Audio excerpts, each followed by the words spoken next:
We good? We are good. Look at that. Hey everyone, how are you? How are you doing? Welcome back to the channel. This is United versus Everybody. I am your host, Sean. And I know I said, and like I say it a lot, I feel like I say, like, oh, I'm probably not going to see you for a day or so till after the match. But then lo and behold, it usually is the case that I end up popping up anyway with another stream. But you guys are probably going to start calling me a liar soon. But more United related content is never a bad thing, right? I know it's all over the place on YouTube and internet and stuff, but what's one more video? But we're a week into December, and it means we're just kind of 3-ish weeks away from the January transfer window. So I think now we can start really thinking about January, looking at the squad. We're probably going to do another stream here soon on what Amorim's best 11 is and things like that. Now that we've seen them in action a couple times, it sounds like Ruben Amorim thinks he's got an idea of what his best 11 is. We'll see what that ends up looking like. But in terms of the January transfer window, it is notoriously tricky to get solid, like, quality deals over the line in January. It usually is a pretty quiet window. In fact, last season, it was the quietest January transfer window pretty much in years and years and years. Clubs just were hit a lot with FFP, PSR things. They were trying to manage their own finances. We've seen UEFA, various leagues come down really hard on a lot of clubs. And clubs, understandably so, were a little hesitant to spend. And we've seen a lot of clubs do the same thing. Real Madrid need a lot of players, in my opinion. They're targeting a lot of players who are going to be available on a free, and I think it's because they've overspent and they don't have as much money. The same with Barcelona as well. United are in the same boat. And the problem for United, though, is that we are skint, right? We also have to improve the squad. We have a lot of players who might not fit the system very well, but we also have players that we've been carrying for years that just aren't good enough.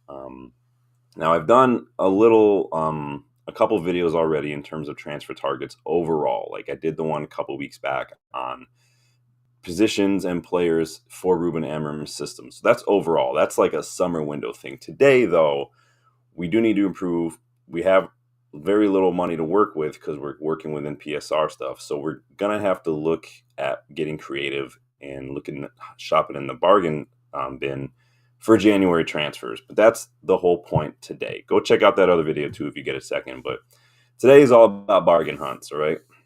This is you're going to the store, you're trying to find bargains, your garage sales kind of stuff. And it doesn't mean the players are bad or they're not who we want. Some of these players we know we have been linked with, but it just means that working with what we need, we do need to strengthen, and we're going to have to try to do that creatively. So not only today do I have a list of 6 players who I think could be steals in the January market, but they also could be even cheaper if we lock them down now and maybe get them on a free in the summer, get some sort of deal over the line due to limited funds this month. We can't spend just because they're cheap, not going to be able to buy a ton. But I've also thrown in 2 current United players that I think we should be looking to offload this month, realistically. Now, the whole point of this game today is realistic. It's not just like, hey, let's go get Ederson, let's go get such and such, let's sell Anthony. None of that's going to happen in January. It's just not feasible. But I think that the players that I'm listing today that are going to offload could actually leave in January. Now, they're not going to get us a ton of money, but they could still leave because they don't seem to be in the plans. They've been here for a while, and other clubs have been linked. So we'll see what you guys think about that. So settle in today. We're going to do another scouting video. Feel free to throw out names of your own as I go along. But keep in mind, though, the whole point of the game, the rules of the game today are we are skint. January is difficult to move on, so we got to try to be realistic. So sorry, any Alphonso Davies fans out there. I don't think that's going to be a realistic option in January. But we're going to start today with the players that I want to sell, and then we're going to move on to the players I think we should be looking at. And again, keep it realistic. So like the video, subscribe to the channel if you are new. If you like this sort of content, I like to throw out some of these transfer videos now and then. Sports predictions, getting involved. How you doing, my friend? Good to see you. Sports predictions says we need to sell 6 to 8 players this summer. Yeah, this summer we will. Today is all about January, though. So we got to try to keep it realistic, okay? It's like playing a board game. There's a lot of things you could do, but we have rules, and the rules are cost and realism and January transfer window. So we got to try to keep that in mind. So try to work within those rules if you can. Danny B getting involved. Big up, my friend. How are you? Long time no see, right? Sports Vision says, and buy smart. I don't want to see us buy just super young players. We should mix it up. We should mix it up. It's going to be hard to mix it up in January. Now, I know we've been linked with some players. There's just a lot of conflicting reports. I almost included Douglas Luiz in this because he's kind of been in the peripheral at Juventus, but then there's a lot of reports that say Juventus don't want to sell. They want him to get back fit and everything. So Douglas Luiz would have been a good option, but I don't think it's very possible. Okay, January. Okay, I got Sean. Yeah, you're good. You're all good. So let's get stuck in with the two players starting who I think we could realistically could sell, and I think we really need to sell in January. And let me just move that over. And those are Christian Eriksen and Victor Lindelof. Now, they're not going to get us a huge bag of cash. Like, they're probably not going to get us a combined like 5-6 million, honestly. But Christian Eriksen and Victor Lindelof should leave next month. They just should, not only for us but for themselves. I think that they have been kind of shown that they're not part of the plans. Christian Eriksen had that little bit of a purple patch under Ten Hag, and then he hasn't really been in the plans. Lindelof, of course, was injured. He's now coming back fit, so we'll see. But Lindelof's also been here since Jose. So I think that the club is not looking to renew either their contracts. They're both available for free, but I think that there is an opportunity to try to move them on, even if it's not for very much money or hardly any. It gets wages off the books. Why would anybody pay for them now, you ask? Well, part of this comes into what clubs need. If a club is desperate, if a club needs to strengthen and they can't wait until January, or they don't want to wait, can't wait till the summer, or they don't want to wait until the summer to get into any sort of a bidding war and potentially have to spend more. If you can get Christian Eriksen now, let's say for $500,000, and you take him on and you cut his wages down to like, I don't know, 80K, because he's on like 150K right now. That's a good deal. But if you wait till the summer when everybody's probably moving, you're probably going to have to pay a little bit more. And that's why some clubs might move for him now. Same with Victor Lindelof. If any club needs one of those experienced midfielders who's good on the ball, that might be the option they go with. He's been linked to Real Betis, Galatasaray, Anderlecht in recent month. He was free for us, so anything we get for him is going to be profit. And then again, like I said, he's on 150K a week. Getting those wages off the books is going to be a huge, huge help. Same with Lindelof. To me, it's not trying to insult Lindelof, but he's never looked like he's quite up to speed for the Premier League. He doesn't have the physicality. He can do the simple things fine. If a ball's coming in, he can head it and clear it and put it out and then regroup. He could do that just fine, but he's not strong. He's not fast. He's not good in the air. He gets bullied all the time. Whenever I think of Victor Lindelof, I always think of that match against Crystal Palace with that long ball. And the guy just got out-jumped, out-muscled by Ayew. Like, he's probably half a foot shorter. That can't happen. He just doesn't have that assertiveness that I need. Furthermore, in Lindelof's case, he was signed by Jose Mourinho. So he represents a bit of that dead wood that we've been carrying for a while that we need to really be pushing to move on. And I think that under this new recruitment structure, we will. I don't think Barada's going to wait any longer to get rid of some of these players. Speaking of Mourinho, so Lindelof has been linked to Fenerbahce. He could reunite with his former manager. Inter Milan are also reportedly interested in getting him. He's on 120K a week. Getting that off the books will be a big plus. So between Lindelof and Christian Eriksen combined, that's 270K wages off the books. That's a whole other like top players where the wages right there. But now that Lindelof is back in training, and according to Ruben Amorim, he's back in training. He's in contention for match minutes. Maybe not tomorrow, but maybe the next match, Amorim said. This could be an opportunity to put him in the shop window. Maybe if we can get qualified for the next stage of the Europa League in the next 2 matches and we have 1 more to go, maybe we can put him in that match. Maybe there's some cup competitions where we can rotate and put him in the window a little bit. We'll see. He could also come back and end up being great for an Amorim system. I don't know, but I think Lindelof's time is up. He's been here, 7 years now. Worked under 3 different managers, 4 different managers almost. It's not working. But if neither are in Ruben Amorim's plans, then United should be communicating to these players, to their agents, that they really need to find a club next month or risk not playing. 6 months with no minutes could turn off potential suitors. You don't want to play a player who hasn't played in that long. And players want to play. These players aren't going to want to sit here. If they're told they're not in the plans, they're not going to want to just sit here from now until the summer. They're going to want to play. And so then it becomes up to them and their agents to be an advocate for them and get them some football. That's probably going to be best for everybody involved. They could also still wait to choose to wait and run out their contracts.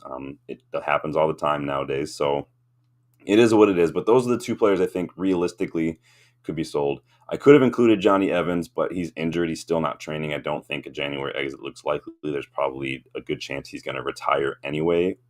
So it is what it is.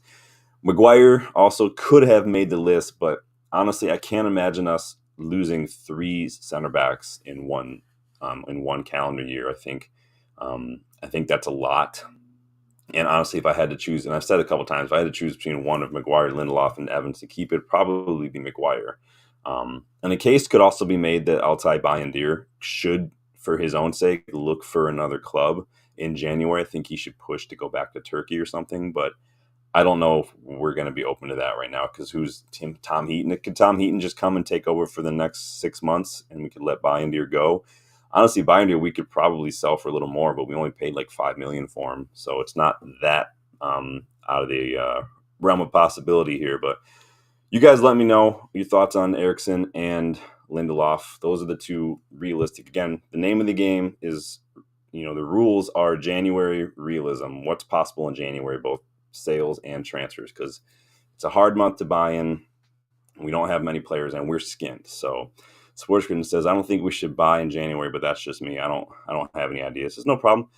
I'm not a fan of just buying for buying's sake. We want to make sure we're targeting players. So some of my players are going to be familiar faces, but you guys let me know what you think. You guys know that I do like a little bit of scouting on the side. I do like to look around Europe and see. And I'm just like Danny, I do have this part of me that when it does come to scouting and does come to looking at players, part of me always does think about the finances.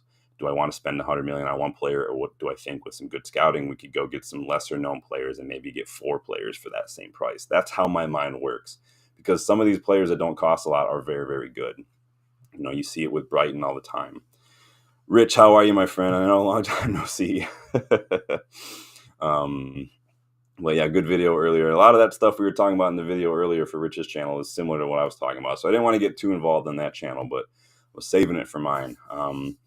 Danny B. Vitek, I heard, is playing brilliant in Australia. See, this is the thing. Danny, our goalkeepers are one of the things that frustrated me. I was very frustrated that we let Matty Kovar go, because Matty Kovar was a very good keeper. I didn't think we needed to spend money on Onana personally. Matty Kovar is doing great, obviously, at Leverkusen. He won the lot last year, basically. And Vitek's another one.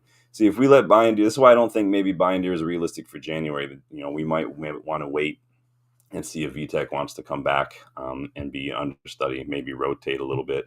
But we'll see. But you guys let me know what you think about Eriksen and Lindelof. Would you move them on? Would you hold on to them? Would you sell somebody else? Who would you want to sell in January? We'll start with the sales. You guys let me know. Again, realistic. You can't just say, I want to get rid of Antony. Antony is probably not going to go anywhere in January. At the most, at the very, very most, he might go on loan, but I think that's only if he doesn't play well between now and January. But he's on 200K a week, so I don't know if anyone's going to spend that much in January. But I'm not saying I want Antony to stay forever. I'm just saying I'm trying to keep it realistic. So I know I've said that a couple times now, but I just always want to put that out there. So let's move on. The first couple names you're going to be familiar with, but they bear repeating. So first one I'm looking at in January, Sver Nipan. I know I've mentioned this guy 87 times, but again, bears repeating at least once more, mostly because, again, he's a player we've been linked with, a player that we've been linked with since the summer, really. The kid is class, and with the Norwegian League done now, they played their last match this weekend. He's meeting now with Premier League clubs to explore a potential move, including Manchester United, who he is a fan of. He says it would be a dream to go to Manchester United. He finished the season with 8 goals, 7 assists in the league. He's also averaged nearly 2 interceptions per 90, making him a very good kind of modern all-around off-the-ball work rate midfielder. As you can see, some of his traits. He got work rate, his pace. He's very quick, great vision, really good on the ball, really good passing. He's agile because he's a little shorter. He's low to the ground. He moves really, really well with the ball. He's still only 17. He can play primarily in midfield as an 8. So they usually set up in a 4-3-3, and he's usually going to sit as the left-sided 8, but he can also play in a couple different positions, which does make him a good little asset for this system. He could probably play behind the striker if we need him to. He can maybe sit in that pivot if depending on the opposition, and that's the beauty of the system that we play. He could probably also fill in on the wide position in a pinch if we need him to. But that's where I see him. And in system, again, I think for Amorim's system, we have a couple players right now who don't necessarily fit in any specific role. Like Rashford doesn't, to me. I'm not seeing where he fits. Garnacho he's young enough to still learn, but it's Rashford and Garnacho are very similar. We are going to need some dynamic, some energetic, some creative players higher up the pitch because we also need to create more. And I fully believe that Nipan fits the bill. And I know Danny agrees. Danny and I have gone on and on about Nipan so many times. I think he should be a priority. Nipan says, Danny, yeah, I think he should definitely be a priority. I think he could be available. I think the price is like, it's like 10 million is how cheap we could get him for, which quite frankly is a steal. But the problem and with new owners, you never know. But again, I think some of this is going to have to do if we can move anybody on. We saw when we had an injury crisis in Ten Hag's first season, the only business we did, we lost 2 big midfielders and a striker, and all we did is go out and get loans for Sabitzer and Weghorst. So I am proud to say that I do have the souvenir of being at Old Trafford to witness a Weghorst goal in person. So not many people can say that, but I was happy that I was there for that. It was against Real Betis, by the way. So, but if you got now, people are going to be super familiar with Nipan because it's the Norwegian league. I get that. We did play them in the preseason, but he's a good young player, and we've been linked with him. He loves United. It seems like a no-brainer, right? So if we can get that done, that'll be great. I think that he'll bring something different to midfield that not a whole lot of other people. I think the closest you're going to find to him is like a combination of like Ahmad and Bruno. Ahmad in his dribbling and control, and Bruno in a little bit of his passing and vision. Kind of like Odegaard. He reminds me a lot of Odegaard, but you'll see. Danny says 10, rising to 20 with bonuses, appearances, and accomplishment. And still, honestly, that's still a steal for me, in my opinion. But yeah, you guys let me know what you think about Nipan. I'm going to move on to my next target, and this is Franco Mastantuono. Now, you guys who have been watching the channel for a while know that this guy's been on here for a while. We've been mentioning a couple times. His season will be done soon with River Plate. As you can see, he does play in a right midfield, sometimes as a 10, still young, very good at dribbling, very good technically on the ball, good vision, good agility. He got an eye for flair. He's quick. He usually, when he plays on the right-hand side, and he likes to cut inside. So there are actually a few South American players playing in like the South American leagues that who do look good. Like Thiago Almada is another shout. I've really liked him even since he was at Atlanta United. But there's just something different about Franco. Obviously, when you've got big clubs like Madrid and everybody looking at you, there's something to you. Called the next Messi, most of Franco's minutes have been as a substitute, but when he's played, he's typically played on the right, like I said. He likes to cut inside, he can create, he can take shots with his left. Very, very good player. And just like Messi, when he's on the ball, it seems to just stick to his feet like glue. Even when he's working through multiple opponents, he just always seems to pop out of the whole like scrum with the ball. He's really, really good to watch him play. He may not have as many first team minutes under his belt as some of the other players on this list, including Nipan, but I think Franco is definitely a worthwhile investment. The problem is that the hype is building. The other clubs are linked with him. The price tag keeps rising, and so it's very, very, very hard to get him for a cheap price right now. And so that does potentially maybe rule him out, but if he is a target, we need to make it happen. If Ineos we've linked with him, we've been looking at young players. I mean, it is what it is. Danny says, future 10 of Argentina, similar to Palmer. Yeah, he's a very good young player. Danny says, higher ceiling than Garnacho. It's high praise. That's the thing. I don't know how Garnacho fits in the system yet. I'm still trying to figure that out. But you guys, let me know if you're familiar with Mastantuono, what you think of him. I know Danny Boy loves him. I'm going to move on to my next target, who you guys some of you might be familiar with. If you played FIFA for any number of years, you'll be familiar with this cat, but this is Rayan Cherki. So the one target on my list who isn't out of contract anytime soon, but Lyon are struggling hard. They have a transfer ban. They are 5 million in debt, or 500 million in debt. They are facing a provisional relegation, and could be forced to sell top players just to make ends meet. You guys have been playing, like I said, FIFA players will know this guy very, very well. Can play pretty much anywhere behind the striker, number 10, either wing. Still just 21. It feels like he's been playing first team ball for years, but he's so good on the ball. He's got a really good touch. His passing, his vision, his agility, his ability to create. It's all excellent. I'm looking at his metrics right now. Like, his shot creating actions are literally in the top 1% for players in his position. His take-ons, top 1%. Progressive ball movement, top 3%. His touches in the area, top 15%. The guy is just a beast. Like, I don't know how else to describe it.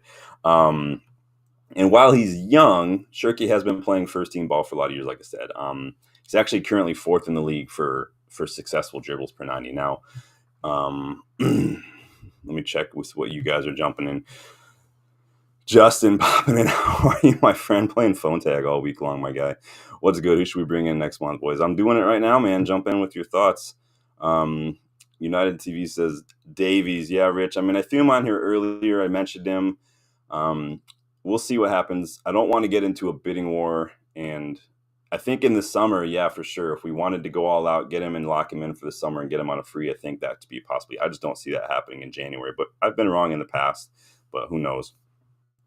Danny says Cherki is fire, will be costly. It could be costly. It just depends on Lyon's situation. Now, again, he's not free in the summer, so there's not like a super bargain. But the point is that Lyon are struggling. And we've seen other teams like Everton, for instance, have to sell players when they are struggling. Players they probably don't want to sell. And that's why I think that there's an opportunity there to explore a deal for Cherki. I think he fits this system very, very well. And obviously, he's a very good player. I just rattled you off some of those stats. Like Danny says, Liverpool are favorites. I don't know how Liverpool are going to keep getting these kind of players. I mean, they just got Jobaslai. They've got a lot of very similar sort of players in that regard. He's a position that we really need to be looking at, though, is that kind of 10, kind of wide-ish player as well. TV says, I don't want to see anyone half decent sign for them. Yeah, I mean, they signed pretty much every midfielder they could find throughout this. And Liverpool seem to always want to do business in January, too. The last couple of January windows, they brought in, like, Luis Diaz. They brought in Gakpo. They love a January deal. Everyone keeps forgetting Liverpool technically signed Georgi Mamardashvili, the keeper from Valencia, who was very, very, very, very good. They just loaned him back out to Valencia. So those kind of deals are things that United really need to start exploring as well. We could have gotten Nipan in summer and just loaned him back to Rosenborg until January, and then he could be here already. That's the kind of thing that annoys me. Composed View, welcome, my friend, says United don't make these type of signings anymore. Doubt the recruitment team know who Cherki is. You should send them an email. I mean, it's a whole new recruitment team now. This isn't Woodward. This isn't Arnold. This isn't Murtaugh. This is top class people in charge of this now. We're targeting, like, the first two players I mentioned are players we've literally been linked with, players we've literally been interested in. And so I think that that's something that Ineos are trying to do right now. I think we're trying to build a young squad, and I think when we get a good core, I think that we'll look for those kind of cherry on top signings, personally. Do I think Cherki could play wingback? It depends on what you want your wingback to do. I think that what we've seen in Amorim's system, both at Sporting and now, it's that one of these wingbacks tends to be more of a fullback, and the other one tends to be more of a midfielder. And it kind of it seems lopsided, but it's all about work rate. In my opinion, it's all about work rate. And so if you look at, like, I'm looking at Cherki's defensive number. His defensive numbers are not great, but he's not a defender. And so is he going to track all the way back to the box like an Amad Diallo and put in the shift, or even like an Anthony does? I don't know. It remains to be seen.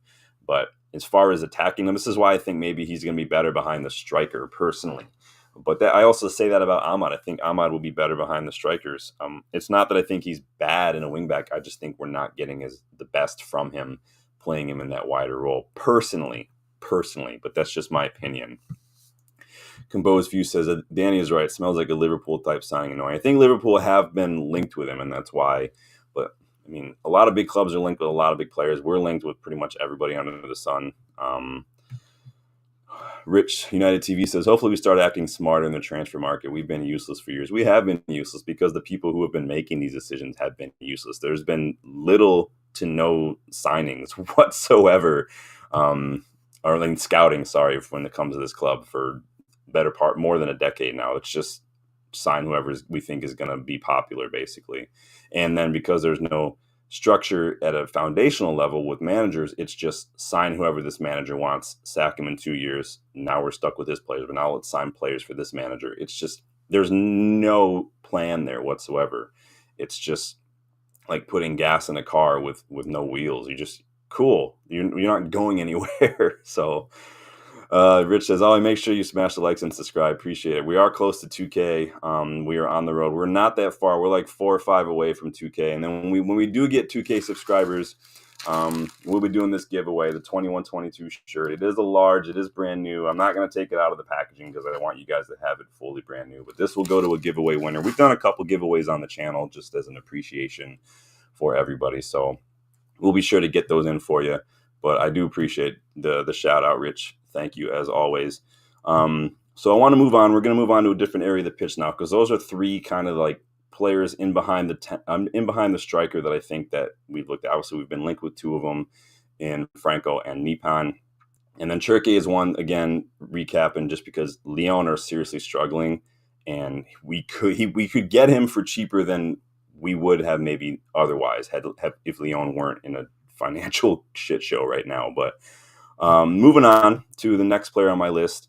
Now, if you remember, I've said a few times that I'm not giving up on Joshua Zirkzee just yet. And I said, ask me again in January, last month, ask me again in January if I think we need to look at a new striker. And this is when we were struggling to score goals. We've been linked with a few. Obviously, we've been linked with Gyökeres. We've been linked with, I saw Oshiman linked a couple times. Kolo Muani was linked with us last month again.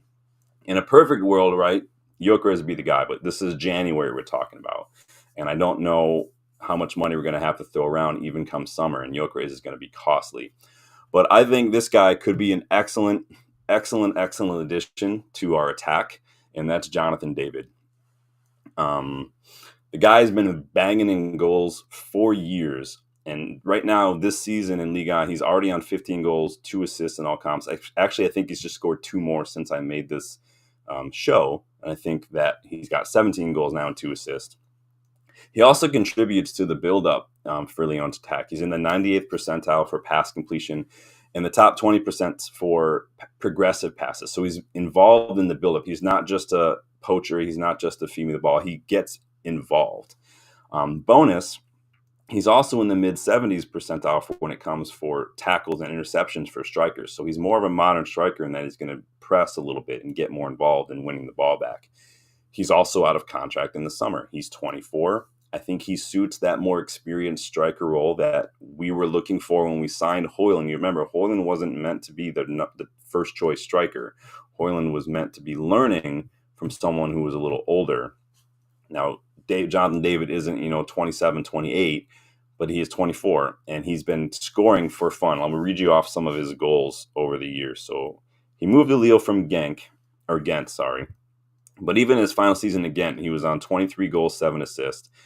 First season at Lille, he was on 13 and 4, so in first season in a new league. But then it jumped up to 19 goals the next season, 26 goals and 4 assists the following season after that, 26 goals and 7 assists in last season, and he's already on 17 goals and 2 assists this season. Like, the guy is a goal-scoring machine, personally. Difficult to get him in January. I don't think Lille are going to want to lose him, but I think that it could be a deal we can lock in. It's not impossible, and we can definitely get him on a free in the summer if we do that. I think if there's, for some reason, we have players who want to leave, have players who just aren't cutting, and then we move on, there's a chance we could do that. But I don't know if Ineos are also going to want to strengthen a rival in the French league, because they do have Nice still to worry about as well. If you go get me. So what are we saying here? Danny says, just go get Gyökeres in the summer. It's going to depend a lot for me. I think, again, right now, January is hard. I'm looking at these bargains, and Jonathan David is definitely a bargain when you consider he's going to be free. If Gyökeres, it's about priorities, right? Is striker going to be a priority? If it is, if that's the top priority, then yeah, go get Gyökeres.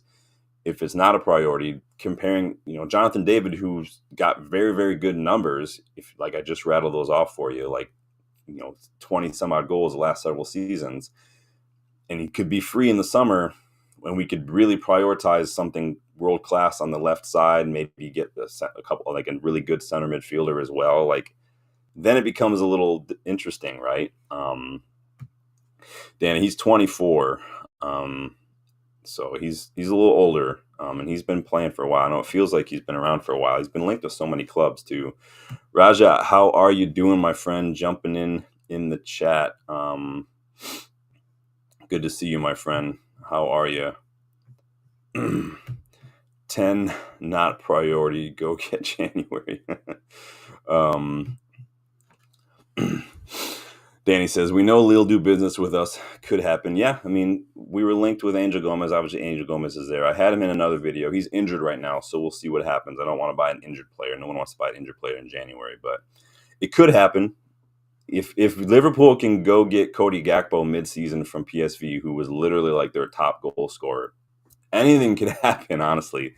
But I think that it's a question of, do Lille want to lose him for free, or do they want to get something for him? Do they have another striker lined up to take over? These are questions that you have to think about, both as the buying club and as the selling club, because it could strengthen or weaken your negotiating power. Raja says, can they sign Quenda and Fernandez this January? To be honest, maybe. I don't know if we need Quenda. We have spoken about that a couple times. I did that watch along with the Academy match the other day. Like, there are a lot of really good players the same age or even older than Quenda in the Academy that I think could come in and do the same job. But it is what it is. Santos, yeah. He was one I've signed a couple times in my career mode. He's actually a really good young right back. He is injured right now, though. But I think we were linked with him recently. We've been linked with a lot of right backs until we got Mesraoui. We were linked with like Kyriani Sabe. We were linked with that Salzburg right back a little while ago as well. So yeah, Raja, I think Quenda, like Danny's saying, Quenda's going to be a little too much money. It's about priorities right now, and it's after another month. We've got 3 weeks till January. We can take a look at how these players are going, who's fitting. We can get a better idea, and if there's deals to be done in January for a position that we might want to strengthen, these are the deals that we should be looking at. Raja says, did Garnacho get 20 goals before turning 21? Found out off Eva. Garnacho is actually much better than I think a lot of people give him credit for. He's still raw. He still has got a lot to improve. But if you look, and like I was saying on Rich's channel earlier, if like you compare his numbers at this age to like someone like Mo Salah stuff at that age, he's actually doing pretty good. And so I think that he could be better. We've yet to see the best from Garnacho, but I'm not saying he's better than Mo Salah. I'm just saying it's interesting when you look at some of those numbers sometimes. Danny B says, given Wheatley, that was one of my next points. We do have some youngsters who I think could go and do that. I know Rude's been linked with interest in Toby Collier today at Leicester. And obviously, yeah, we could send them Wheatley. Maybe they honestly, Danny, would you even let them have Obi Martin till the end of the season to sweeten the pot? Maybe let me know. Raja says, I wanted Marcus Leonardo, but damn, he went to Benfica. Yeah, and he's not doing too hot from what I remember. Danny says, Wheatley, I read, might be heading to Wrexham on loan. Yeah, I read that earlier as well. Some of these players do need to start getting loans because we really need to see how they cut it. And they're not, I think that sometimes playing in the academy is not helping them grow a little bit. But it's not every person that comes through the academy is going to be a David Beckham. Some of them are going to be, a Januzaj. And no disrespect, I'm just saying there's levels, right? Raja, yep, I think Garnacho, no, he's got to improve. He will. He will improve. It's just all up to him and good coaching because he's still young enough to be molded into the system if he wants to be. He can be molded into a player who can play behind the striker if he wants to be. I just think Garnacho's too young to be starting every single match right now. I think that he's not had any competition, as Danny said on here a couple times, and it's an unfortunate circumstance that's where we are right now as a club, is that we're forced to play guys like him and Kabi Manu because we just don't have the depth. And you can't force that on the players. I mean, they're young, but they're not like Lamine Yamal young or Erling Haaland young at that age. You know, they still need to develop. Yeah, Turkey is definitely a good one in my opinion. Raja says Xerxes can do okay, good job. I feel he can maybe. We're gonna see. He had a good game against Everton. Did not do well against Arsenal when he came on. I thought he was making a lot of bad choices, playing the ball when he didn't need to, not really getting his head up, realizing that he had time and space. Kept taking balls and just passing him back one touch without really looking. But we'll see. Danny says he thinks Xerxes is a little better behind the striker. I think that it's almost like Xerxes.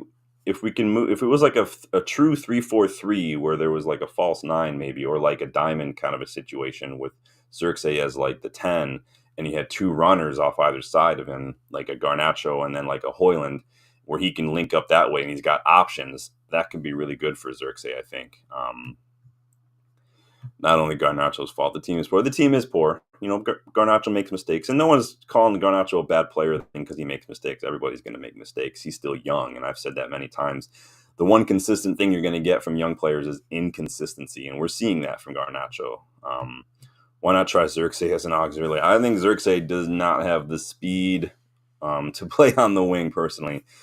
Can you imagine Xerxes getting up and down the pitch the way Ahmad does? I do not see that happening. I think he'd be gassed real quick. So I'm going to move on to my next target. You guys try not to laugh too hard when you see this one, because this, again, just going with January signings, going with what I think we could use, and going with, you know, what's out there right now. So hold your laughter and just bear with me on this one, okay? Because we're going to talk a little bit right now about Joshua Kimmich. Now, I know this is a bit of a stretch, like I said, and I know what you're going to say. You know, we've already got Casemiro. Sir Jim didn't like that signing. He criticized it. I get it. But we paid like $70 million for Casemiro. Kimmich will be free in the summer. Now, I know he hasn't come out and said, I want to leave, but right now, it's anyone's guess what's going to happen, because his contract is up in the summer. No new contract on the table. Bayern seem to be putting all their eggs in the Musiala basket. I read that they're really looking to put together like a huge package for Musiala. You're not going to be able to hold on to some of these players. Again, the difference is Kimmich is going to be cheaper than Casemiro. The question, though, is would he move right now? We've got a lot of young, talented midfielders coming through the youth ranks right now. Guys like Gore, guys like Sekou Kone, Ibrahimov, these guys, Fletcher. And I've said a few times, though, on the channel that I really need us to be looking at someone who's a little bit more experienced, someone who could be a leader in that pitch, someone who Kabi could come in and rotate with, and not, you know, someone who's going to have to try to compete with Kabi for that spot. Kabi needs to not start as much. And I want experience, and it's hard to do better than experience in Kimmich, personally. He brings pedigree. He's one of the best players in his position. He brings trophy experience, so he knows what it is to win. He knows what it is to challenge and to fight those things. He brings leadership. He's an excellent leader in that Bayern side. He has been for years. And he brings all that to the dressing room and to the pitch. I think he could be a really good mentor for Ugarte and Kobbie Mainoo. His numbers are still very good. Top 5% for shot creating actions, top 1% for passes attempted, progressive passes, top 10% for progressive carries. He's actually very, very good in the ball, and he's in the top 10% for progressive passes received. So he's operating more the way Amorim wants his midfielders to operate. He's not just this sit, defend midfielder. He is getting about the pitch. He is getting involved in creation. So I think that he could be a really good foil for Ugarte, and I think that that's somebody that he could really learn from. So Kimmich is 29, Rich, and he's still got a couple of years left. If you could get Kimmich, maybe, again, his wages are going to be a little higher, but if we can offload Eriksson and Lindelof, I think it could work. He could be free in the summer, but I think that it's a matter of, do Bayern want to let him go for free? To keep him, they're going to have to give him a lot of money. Do they want to get something for him now? Maybe put that towards, you know, the Musiala stuff, because I know they are trying to work on Musiala. Danny doesn't agree. Danny's not a fan of Joshua Kimmich. She says, nah, Sean, another cast, move on to go to Barca. I'd say Barca were one of the links. I know people were linking him with Hansi Flick again. I think that those are the kind of links you're always going to see. Danny says, be lucky to get 1 year out of him. I mean, he's only 29. 29 is not the same as it used to be. Again, there's not a right or wrong here. These are just some options that I think could really come in and improve us mid-season and kind of keep us sustaining. They wouldn't cost a ton of money. Raja doesn't think Ineos will want to get Kimmich. He doesn't fit the age policy. I don't know if it's necessarily an age policy or if it's like with Casemiro. I know you guys like that's the reference point. I think there were a lot of things with Casemiro that kind of did not align. He was older, right? He's on expensive wages. We paid a lot of money for him and we gave him a long contract. I don't think any of those, besides maybe the age, would be present with Kimmich. We won't have to pay a transfer fee unless we pay in January, but it's not going to be anywhere near what it was for Casemiro. I don't think you're going to have to pay him a ton of wages, at least not anywhere near what you're paying Casemiro, personally. And we wouldn't sign him on a long deal. But I think if City can go and get Gundogan back, I think there's opportunities there because Gundogan is a great player, and I put Joshua Kimmich right up there with Gundogan personally. And Raja says I do rate him. He's a very good player, so he's not a bad age personally. I think that there's not a whole lot of midfielders out there right now. And midfielders, if we lose Eriksen for sure is something, but Eriksen's not really playing. Mount can't stay fit. Casemiro is really only good in the final third these days. He doesn't have the legs to do it. Kimmich still has the legs, so he'd kind of come in and basically take over for Casemiro. Rich says, I'd probably look to sign someone 5 years younger. It's too short term. It is. It's too short term in terms of planning for the future, but I'm not planning for the future with a Kimmich signing, and I don't think that there are a lot of options who are 4 or 5 years younger that are going to be doable in January. And that is the name of the game today, is January. We are skint. January is a tough market, but there are options. And so I'm really stretching the imagination here today, but you have to indulge me a little bit, right? Sorry, my computer just froze a little bit. So he does have the experience, which I like. I do think that we need someone a little more experienced in midfield right now to kind of come in and work with Ugarte, work with Manu, while we get guys like Kone and whatnot coming through, and even Collier maybe coming through. Rich says, it's not old, but the PL is not a league to more towards the end of your career. These are all valid points. Again, I'm not saying let's go out and do it. I'm saying it's an option. It's an option that I think that works for us for a lot of different reasons. But it's definitely an option. But I hear you. They're all valid points. None of the things you guys are saying did not enter my mind as I was working on my list. Trust me. Raja says, yep, I don't think they would get players who were older. Let's see what Ratcliffe and company. Yeah, let's see.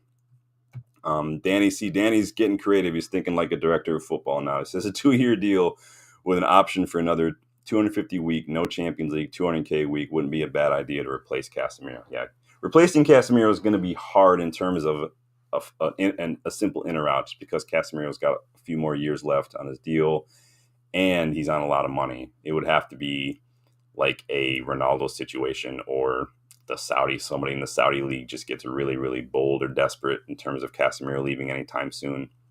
But I do hear you. I think that we've seen a lot of murmurs that, Bayern are maybe looking to move on guys like Goretzka, guys like Kimmich. We've been linked to Goretzka as well. I don't like Goretzka as much as I like Kimmich personally, but Kimmich, for me, in the last decade, has been one of the best players in his position, in my opinion. Plus, kind of like Philip Lahm, he can play that right back and he can play that midfield role. And he's, they brought in Konrad Laimer. I always forget they brought in Konrad Laimer as well. So I think that it's something to think about for sure. Again, if we're moving on Eriksen and we're moving on Lindelof, like I said at the beginning of the video, that's 270K a week in wages. That easily pays for someone like Kimmich to come in. And even if it's just Kimmich and no one else, that instantly improves our team, in my opinion. Not even just what he does on the pitch. I mean, Bruno is older than Kimmich, and we just gave Bruno a brand new contract.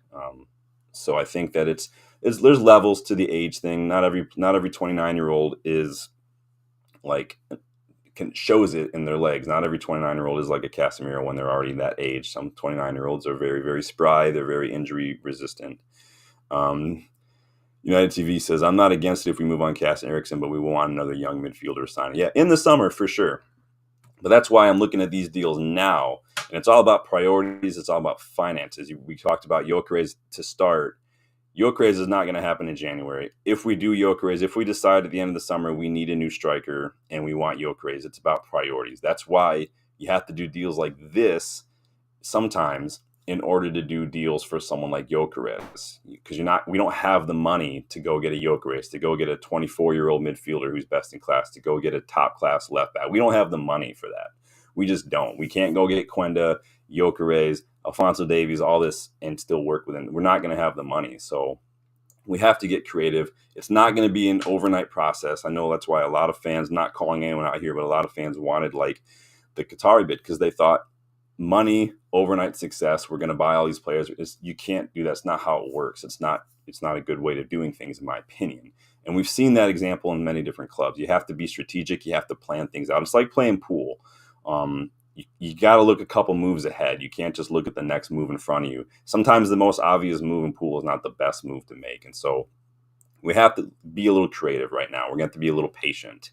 Danny says Goretzka's finished. He looks like, you guys ever watch Seinfeld? Goretzka, whenever I see Goretzka, he reminds me of Kramer so much. I don't know. It's the hair, it's the facial structure. I see Kramer whenever I see Goretzka. If he walks into the dressing room and does like the Kramer shake, I'm going to lose it. Nipan, João Gomez, 2-wide sign. Yeah. João Gomez, summertime. Nipan, now. Boom, both for like 45 million, maybe 50 tops, depending on how well Wolves do. But Wolves are struggling. But yeah, that's what I'm talking about, Danny. Like, these are the kind of things you can do now so you can make the big moves later on, kind of a thing. Yeah, Malambo, cheaper option. You know, I have him on my list for another video. You guys know I've started throwing out a little mini scout report in the beginning of some of these videos. He's the next one in line. I'll look at him on the, probably in the match review on Sunday. But we have been linked with him as well. He plays for Feyenoord, really good player. Raja says, like who, if they get one of the Sporting defensive midfielders, great. We're not going to be getting Morten Hjulman because we just got Manuel Ugarte. I don't think that's going to happen. I think you're going to see Collier get minutes before we and rotate with Ugarte before we go get someone like Morten Hjulman. Personally, I think if we were going to get Morten Hjulman, it would have been in the summer. It just it. Rajat says, yeah, I'm right there with you, Rajat. If I had a choice in the summer to go get someone who can play that deep line, it would be Vitinha right now. It would have been João Neves, but that's not happening anytime soon. But Vitinha is on my list for like ideal summer midfield targets. So I hear you there. Rajat says, if Eriksen and Casemiro do leave, what midfielders do Man United get to replace them? And I mean, that's what we're talking about now, man. Get it in your thoughts. But then again, the rule today is January. Finance is realistic, not only for us spending, but for the possibility. And that's why most of the signings have been people who are going to be free in the summer, or in Rayan Shirke's case, people whose clubs are struggling because Lyon are effed right now. But yeah, Danny agrees with you, Rajan, on Vitinha. I agree with the two. Vitinha is class. And really seeing him going from that more advanced role at Porto to playing, that deep liar playmaking role at PSG has been really cool to watch. He's a really good player for them. Thanks, Rich, for stopping by. Everybody say goodbye to Rich. He is out. And he's always glad to drop the love on his way out. Yeah, you guys subscribe if you are new. Appreciate the support, Rich, as always. Go check out Rich's channel, too, sometime, United TV. Always good to show the love. Oh, yeah, Raja, they did get Paulinho. I completely forgot. Bayern kept buying everything, man. They did get Paulinho this summer. I forgot about that. Vitinha got a new deal, did he? Yeah, I don't watch any of the French league a whole lot because I don't get the channel. Every now and then I'll get to watch a game, but so I don't watch a ton of. Plus, it's not a super great league in terms of competitiveness. There are really good players that aren't just at PSG, but thank you, Rich. Appreciate it. Appreciate it, my guy. Compose View says, now I can't get Kramer Goretzka out of my mind. I told you, he looks just like him. If you go Google Goretzka and Google Kramer and put them side by side, you're going to be like, oh, man. It's like you can't unsee it once you see it. Danny says, Kone going to be balling by Christmas, January next year if all goes well. Kone, I think, is one of those players who's almost first-team ready. He was like Nipan, and he was already playing first-team ball when we brought him in. But this is, Danny, like one of my potential worries with someone like Nipan or Massantuono is they're not going to come in and be a part of the first-team picture right away. They're going to come in and probably go play with the youngsters for a little while, which I don't necessarily think is necessary, but part of me thinks that more now than I would have maybe under Ten Hag, because Amorim does seem overall the squad a little careful, I guess, with everyone. I don't know. I'm not too happy with all the rotation, but I want to see Kone. I haven't checked on his injury. I don't know what his injury is like, but we'll see. Don't need Paulinho Limer. I would take Conrad Limer in a heartbeat, personally. I loved him at Leipzig. I was gutted when he went to Bayern, but it is what it is. Everybody throw some love to Rich. I'm going to grab some water real quick. House is so dry in the winter because all the windows are closed. It's so cold. But yeah, take it easy, Rich. It's good to see you, my friend. Rajat, he is a huge Vitinha fan, it seems like. Vitinha keeps it very neat, likes to play them simple balls. Yeah, I love Vitinha. It's never going to happen, but PSG are one of those clubs who always seem to buy midfielders too. They just buy all the midfielders, and they just kind of see who plays well, and then they just kind of lose the rest of them. But that's why PSG, like, I don't know how they're like not struggling financially. They lost Mbappe for free. They keep bringing in midfielders, like they brought in Ronaldo, Sanchez, Fabian Ruiz, all these guys. And they brought in Ugarte, and then they just sold him to us. But it is what it is. Composed View, Reinders was someone I really, really liked when he was still in the Eredivisie. I love Tijani Reinders. He's still kind of hit or miss at times. He's not like someone who's like going to give you like a constant 8, 9 out of 10 performance. But on his day, which you guys know I hate that phrase, but he's a very good midfielder. Kokshu's probably right up there, tied for me with Vitinha in terms of midfielders that I would want at this club right now. Kokshu is young, he's energetic. He was also very good at Feyenoord. I really, really liked him at Feyenoord. He's at Benfica now, so you know he's going to cost like 100 mil. But it is what it is. He's a very good. There's a lot of good players. This is why I tell you guys, go watch other leagues, because there's good players that aren't just in like the top leagues in Europe. Like, go watch the Eredivisie, go watch the Belgian league. Like, there's good players out there. Raja says, who's that defensive midfielder from Brighton? Baleba. Yeah, he's having a good season, isn't he? Brighton do have a really good scouting department, and he's having a very good season right now. Danny says, put him straight if these players aren't adapting to the nothing else lose if Champions League is gone. Yeah. I mean, we're going to find out who's going to stick around and who's not. Yeah, Danny. See, Danny's right. Danny's very similar to me. He thinks a lot like a director of football and stuff when it comes to signings. Yeah, because they're going to want a lot for him. And considering by what they got for guys like Basuma, what they got for guys like Caicedo, if he keeps having a good season, you know you're probably going to add another 20, 30 million to that, Danny. And Danny says, yeah, for Kokshu, Benfica are going to want a lot of money for Kokshu. Yeah, Raja. Locatelli, I do like Locatelli. It's hard to get those Italians out of the Italian league, and it seems like he just loves being at Juventus. He is keeping some players out of the side. I know guys like, I think it was Fagioli and Douglas Luiz were rumored to leave, but yeah, Locatelli, they do like him some Locatelli there. I like Locatelli a lot too. He's really good at Sassuolo. Kokshu's a beast. Yeah, Compose View. I don't think that Locatelli is going anywhere anytime soon. He'll probably retire there, honestly. He is a good player, though. I do like Locatelli a lot. RSV, man, how are you? Brighton would be demanding at least 100 million. Yeah, if he keeps having a good season, Baleva is going to cost a lot of money. No, you're absolutely right in that regard. So, all right, last player on my list, and then we'll jump back into the chat. So let me bring him up here and show you. So it's a different position. So we've talked about a couple of good kind of number 10s. We've talked about a striker in Jonathan David. We've talked about a midfielder in Joshua Kimmich. Most of these players are going to be free in the summer, could be got for really, really cheap. We've talked about selling Eriksson and Lindelof, getting their wages off the books. We wouldn't get a lot of money for them, but we'd get almost $270K a week off the books just by selling them. So that could do a lot of good for our wage bill. So now we're going to wrap up with one last position that's a little deeper on the pitch. So if you guys caught yesterday's video, I started that off with a scouting report on a left-sided, young, 21-year-old center back, plays for Wolfsburg, Konstantinos Kouliarakis. Go watch him. He's an absolute monster. I got another center back for you. He is available for free. Now, he is young, so you're not going to be able to get him on a Bosman unless the last time I checked, they changed those rules. I think you have to be a certain age to sign a pre-contract, but he could just run out his contract and you can get that wrapped up in the summer. But this is a kid named Yarek. I think his last name is like Yuriowski or something, but he goes by Yarek, basically. So I just realized I misspelled Valencia. That's going to bug me so much. I'm a stickler for that kind of stuff. Plays for Valencia, still just 19, plays center back.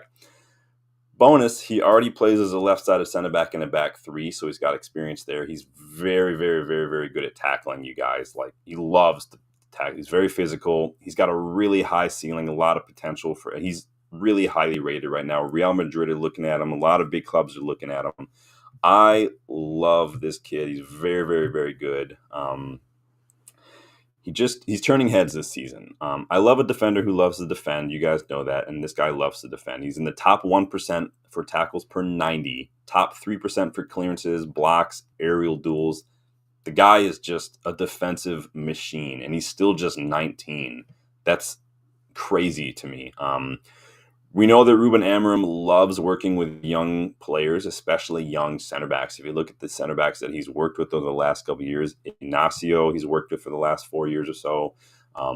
Diomande is not super old. They just signed Zeno DeBas this season as well.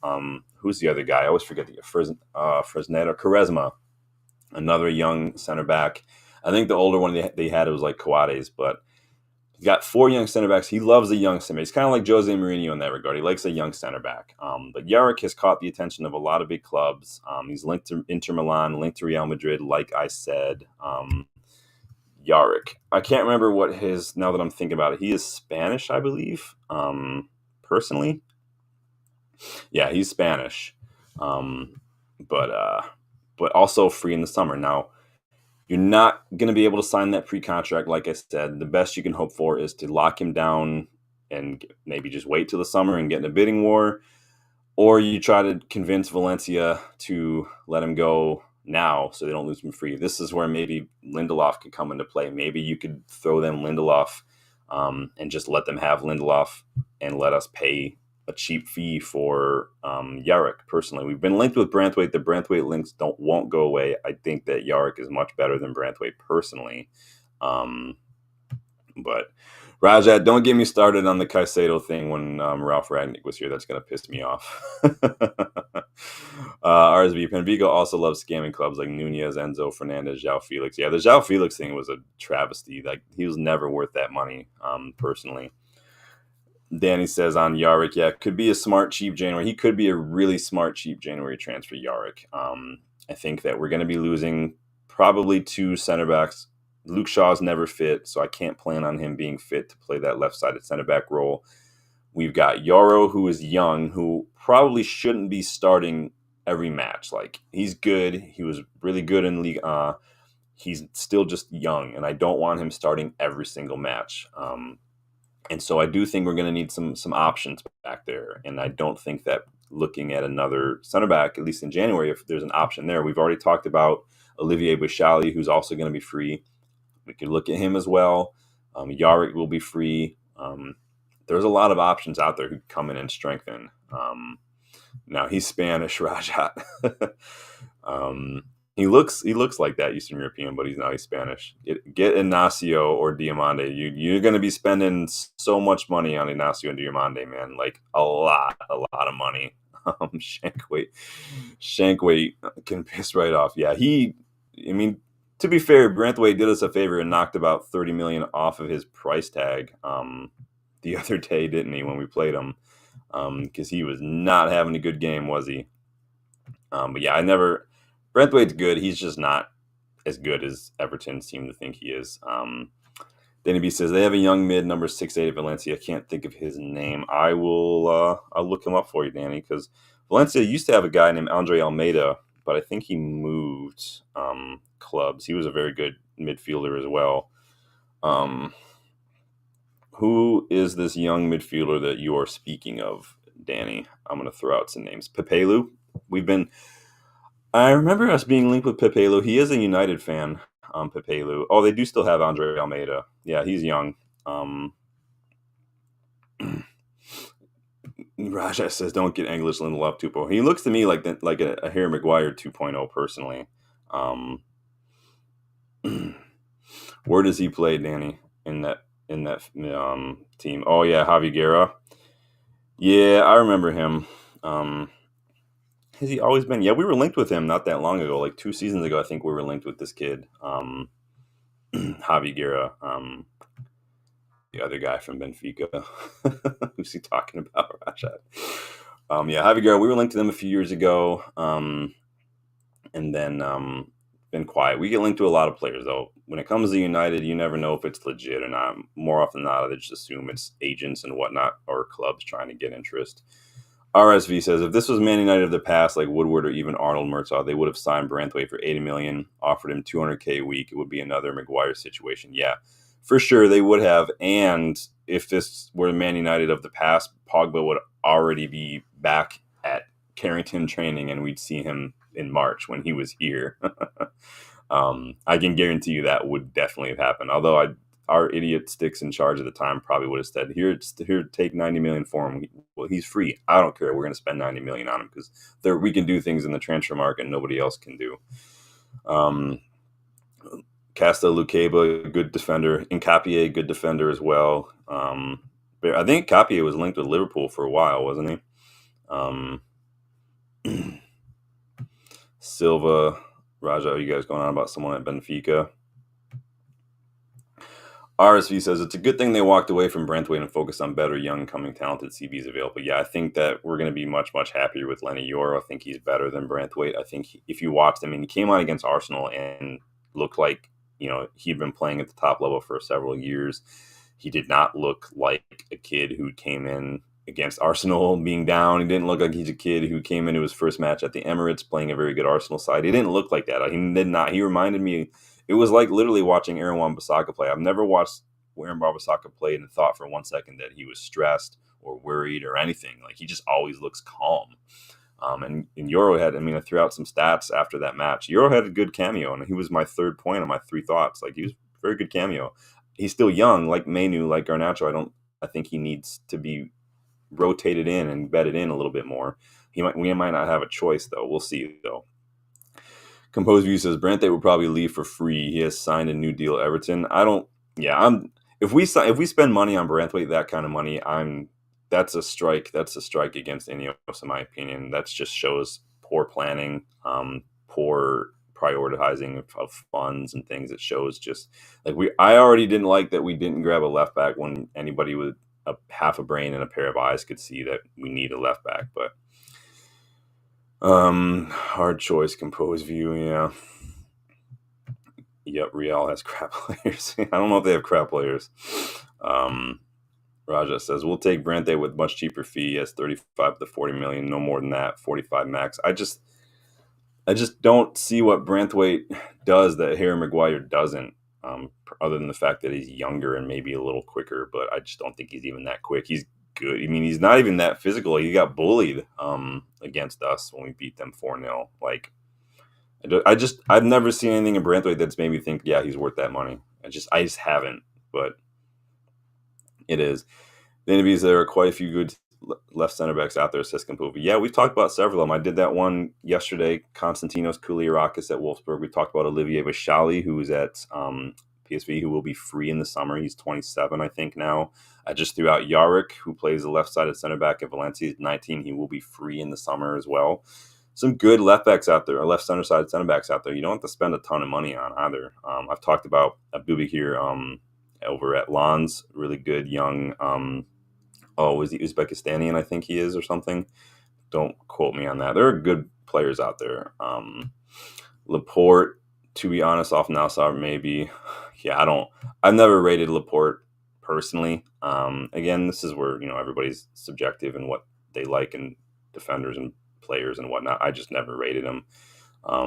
He was part of that whole time period where Pep was just allowed to buy and sell and keep players for a year or two and then move them on. Like, it just is what it is. Speaking of Pep, oh my gosh, did you guys see the video that came out today? I think it was after the Liverpool game. And there was somebody must have run into Pep or something on the sidewalk or something. You can see it in the video, but whoever said something to him, it clearly would sound like a Scouse accent. But Pep literally turned and try to start a fight with this fan. The fan didn't even say much. I think it was just like, you lost or something. And Pep just wheeled on this kid and just looked like he had to be restrained by, Pep is losing his mind, you guys. It was funny. And now, and then it got funnier. And now I'm starting to actually get a little worried. Like he should probably have someone just with him at all times. Like maybe remove any sharp objects from his home for the time being. Maybe put like some of those baby proofing pads on everything. I don't know what's going on with Pep, but he is literally unraveling before our eyes this season. And that video is kind of like he's city or crap. He's scratching himself. They're losing. Like he's just saying all sorts of weird stuff about hurting himself. Like he's losing it, man. Rajat says, no, that one's about Ed Woodward's quote about other clubs can only dream about these transfers, man. Because, yeah, he's messed up. RSV says, also no other top tier club is even inquiring about Branthwaite. That alone is a major red flag. I mean, I'm sure Chelsea would be informed. Chelsea are freaking all over stuff like that. Bashali for free, yeah. And you remember, Danny, I was talking about him a couple weeks ago. Very good, very good. His numbers, if you guys will go ahead and watch that video, his numbers are stellar, all over the place. Danny B's dying, dude. You guys got to go watch this video. You'll find, if you guys are on Twitter, go look at my Twitter page. I retweeted it. You'll see it. It's only like 10 seconds long, but it is just gold. It is gold. The dude is losing his shit. Raja says he's about to throw hands, but someone from his team had to hold him back. Yeah, it's hilarious how like a guy in his late 50s is getting that riled up and wanting to fight random people on the street. Just like no one swore at him, no one insulted him or anything. It was just a simple banter, and he just snapped. Like the dude is literally wound so tight. He's at the end of his tether. Like I worry about him. I know he signed the new deal at City. I don't see it lasting. I think he only signed that deal because City literally, we know that City wanted Ruben Amorim. We know that, and we went and got him quickly so they wouldn't get him. I think the plan was Amorim for City in the summer, and now they don't have a plan. Who else who could you see coming in and taking over at City if Pep were to leave? I don't see anybody really want to do that. I don't even know what's going to happen with City. I don't think any major decisions of that club are going to be made until we know for sure what happens with these charges. But and then to add, fuel to the fire, Jose, you see some quotes from Jose Mourinho today when he said something like Pep, said something to him after about how he won 6 times, and Jose basically just called it out and said it like it was. Like I have 3, but I've won my trophies cleanly without cheating. Like I'm like, go ahead, Jose, drag him, let him know, man. Fuk FC, yeah, it's interesting. But in any case, those are my players that I think we should be looking at in January. Again, it's January. January rules. Limited funds.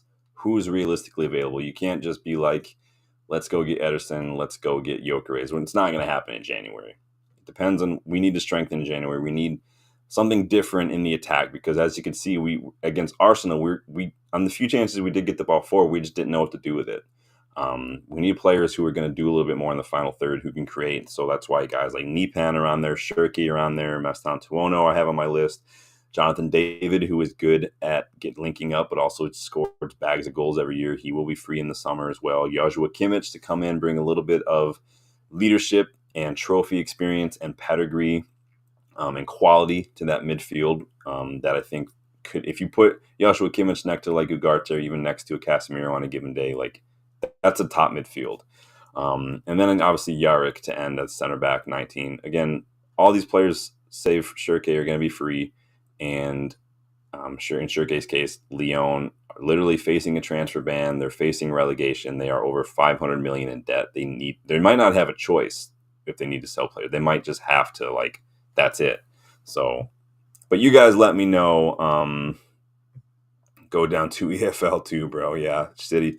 If City get relegated, like I told you guys, and you guys can hold me to this, clip this up. If City are found guilty, I will literally make a trip to Manchester.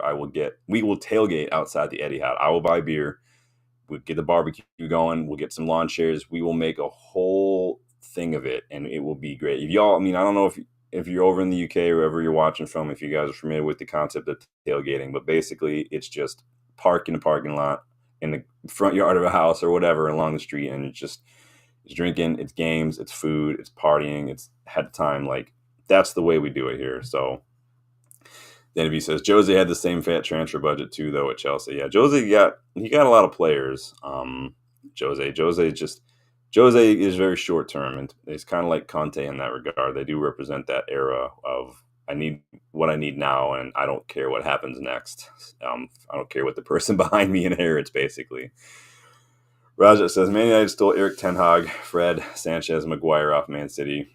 I don't know if you look. I mean, you look at that list. I think some would argue that did we really steal or did City just mess with our heads there? We overpaid for Fred. The Sanchez thing was a crazy flop.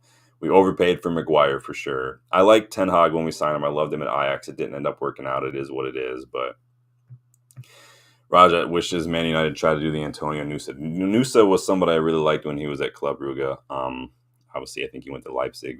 Club Brugge. This is why I say don't sleep on like other leagues, like the Belgian league for sure. Club Brugge have a lot of really good players, so go check them out. Do my children also support Man United? I don't have children. I have 2 dogs. I can go ask them, but I don't have children. It's not really in my plan, personally. I loved kids. Don't get me wrong. Justin, who's been on the channel, has 2 kids, and I'm Uncle Sean to them. I love them. You know, Bug and Cheeks. I love those kids to death. My wife has a lot of nieces and nephews. Catholic family. What are you going to do? I don't have a problem with kids, but I don't have a problem with horses. I just don't want to raise one, if that makes sense. So I'm a very good uncle. I just don't really want to raise kids at all. I like my peace and quiet. I like my money. I like my house not to be loud. I don't like loud. So kids and me, we're not gonna match. I've never even changed a diaper, so I'm hoping to keep that going the rest of my life personally. So will I get mad if my wife likes me? My wife doesn't understand football at all. She never watched it. She doesn't really do sports. She's not really competitive in that regard. She is all supportive of me. Like she and Justin, who's been on the channel originally, are the ones who conspired for me to go over to England because it wasn't something I ever thought I was ever going to do. So they tried to steal that on me. But she and I had actually talked about one day maybe doing a stream where the whole point, like she would be here with me, and the whole point would be to try to explain football to her so she can understand it a little bit, explaining things like offside and whatnot, because she doesn't understand any of it. It's hilarious. We'll be watching, and then we'll score, and then she'll like cheer, and she'll be like, "Oh, did I do sports? Did I do it?" And I'm like, "Yep, you did it. Good job." She doesn't know, but if my wife supported Man City, she would literally double their fan base. So, yeah, yeah, I don't have kids, Rajat. Unfortunately, I know a lot of people who do though. So, it is what it is. Composed view says, "Then to be true, however, Jose will always won over Pep. Doing it with Porto, that's more remarkable than anything Pep has done so far, and also giving Inter their first Champions League and a treble at that. Yeah, Jose is ahead of Pep in my opinion. Carlo is ahead of Pep in my opinion. Obviously, Sir Alex is ahead of Pep in my opinion as well. Unfortunately, you do have to put Pep on their list. That was one other idea we had for a video that we haven't gotten around to doing yet. Was like a Mount Rushmore of managers, Mount Rushmore of players, Mount Rushmore of maybe United players. You know, you're 4. You can only pick 4 who goes on the list, so it's difficult. It's a difficult thing to do, right? And Danny agrees with you. Composed view, yeah. Pep is always going to have it, and now he's got this, so everything he's done at City is going to have an asterisk. Honestly, things that Mancini's done at City, you're going to have an asterisk. Pep, if you guys remember when Pep was a player, he got done for doping and got off on a technicality, so keep that in mind as well. He's no stranger to bending the rules a little bit. RSV says, do you also watch NFL or any other sports? Any college football? I used to watch a lot more NFL.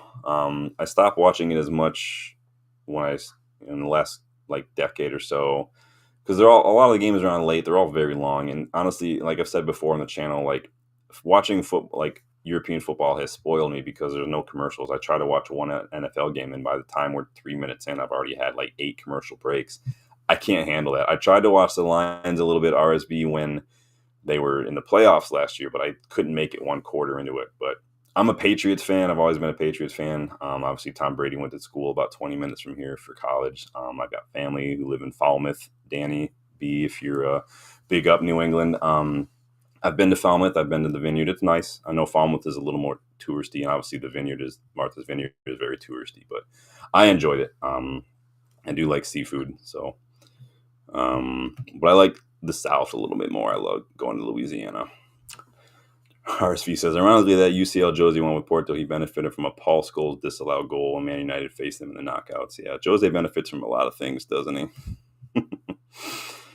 Raja says, we'll do college football final watch along. I don't watch college football, unfortunately. I know Justin, who's been on the channel, his family are big U of M fans. I'll go to the games. I just don't follow college football personally. I don't really follow. I don't watch basketball. I don't really watch baseball. I used to watch a lot of hockey when I was younger, and the Red Wings were the thing in the mid '90s, right? The late '90s, but haven't watched that in a while.